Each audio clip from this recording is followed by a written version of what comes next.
Okay,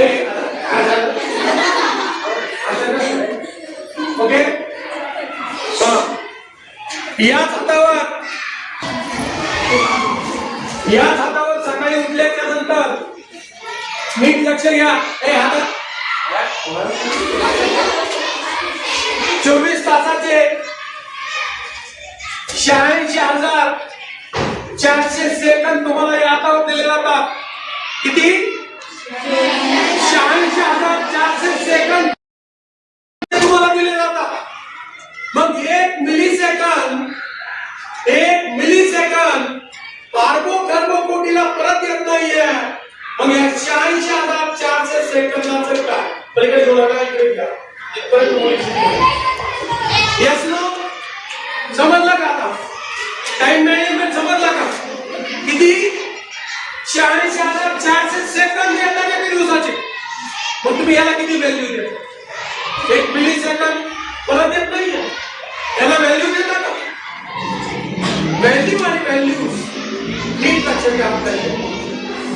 yes no, आणि इथपर्यंत तुम्ही हात असं धरू शकत नाहीये. मी काल एक प्रयोग तुम्हाला सांगितला होता मोबाईलचा. असा मोबाईल घालण्याच्या नंतर 2-2 तास असा हात राहतो. पण आता असा हात नाहीये का? कारण यांचा व्यायामच नाहीये. Yes no, okay. मैत्रिणींनो, या गोष्टी थोड्या लक्षात घ्या. अजून एक पॉइंट तुम्हाला मी सांगणार आहे. यामध्ये पॉइंट है, 5 ऐसे पॉइंट है. आपको टाइम संभालना हो तो सूरज की तरफ देखिए, आपको चिकाटी करना हो तो नन्ही चींटी की तरफ देखिए, आपको किसी को आदर देना हो तो पेड़ की तरफ देखिए, आपको निस्वार्थ रहना हो तो पानी की तरफ देखिए.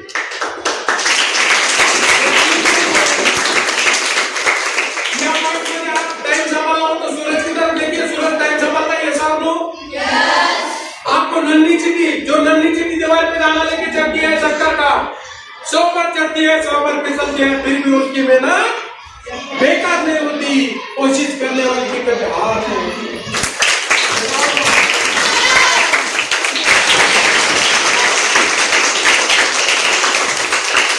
ओके, तीसरा पॉइंट होगा, आपको किसी को आदर देना हो तो पेड़ की तरफ देखिए. पेड़ अभी तक सबको आदर देता है, छांव देता है, ऐसा हम लोग. कोई किसको बोलता है तू काला है, गोरा है, अमीर है, गरीब है, मेरे छांव में आना वाला मुझे कभी बोले वाला है? नहीं बोले वाला, क्योंकि वो आदर देता है. 14 पॉइंट होता पाण्याचा. पानी तेरा रंग कैसा, जिसमें मिलाया उसके जैसा. ऐसा हम लोग. ज्याच्यामध्ये पाणी ज्या रंगामध्ये मिसळलं, पाणी त्या रंगाचं बनतं. ऐसा हम लोग. म्हणून तुम्ही चष्मा पांढरा जरी घातला आणि तुम्हाला पुढची नजर जर वेगळी असेल तर तुम्हाला तो चष्मा पांढरा पण कलरचा होतो. लक्षात आलं का? कॉम्प्लिकेटेड पॉइंट आहे.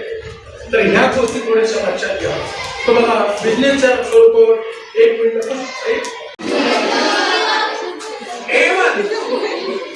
पेपर सुनीने पहिला आपण पेपर हातात आल्याच्यानंतर काय करतो? पेपर वाचन करणे. याचा पेपर वाचन करणे हा पहिला पॉइंट आहे, A1 मध्ये दिलाय.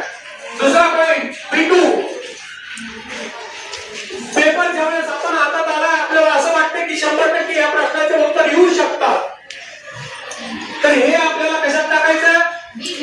B2 मध्ये टाकायचं. यस नो, मुलींना पण B2 मध्ये टाकायचं. B2 मध्ये टाकण्यासाठी 100% असं लिहायचं. इथं लिहा 100% B2 च्या पुढे आणि 50% C3 च्या पुढे लिहा. इथं घ्या 5 मिनिट, इथं घ्या 3 मिनिट. 100% 50% 5 minute 3 minute. लवकर लिहायचं. लिहिला का? ओके. आता तुम्ही म्हणता सर 100% 50% काय आहे, पण तुम्हाला असं वाटतंय की लास्ट इयर एक्झाम मध्ये हे मला येऊ शकतात. आपण सगळ्या प्रश्न आधी वाचल्याच्या नंतर जे आपल्याला असं वाटतं की हे मला आता सोडवायचं आहे, तर ते आपण आधी सोडतो. यस का नो? Yes no. म्हणून हे 100%.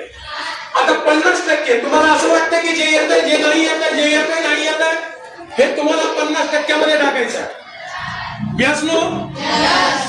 आता तुम्ही म्हणता सर हे 100% टाकलं, हे 50% टाकलंय, पण हे लक्षात कसं ठेवायचं आणि हे लक्षात राहण्याची एक थेरीज आहे आणि या थेरीज मी तुम्हाला सांगणार आहे. शेवटच्या श्वासाच्या क्षणापर्यंत असे 2 नाव आहेत जे लक्षात ठेवतो आपण. सांगा.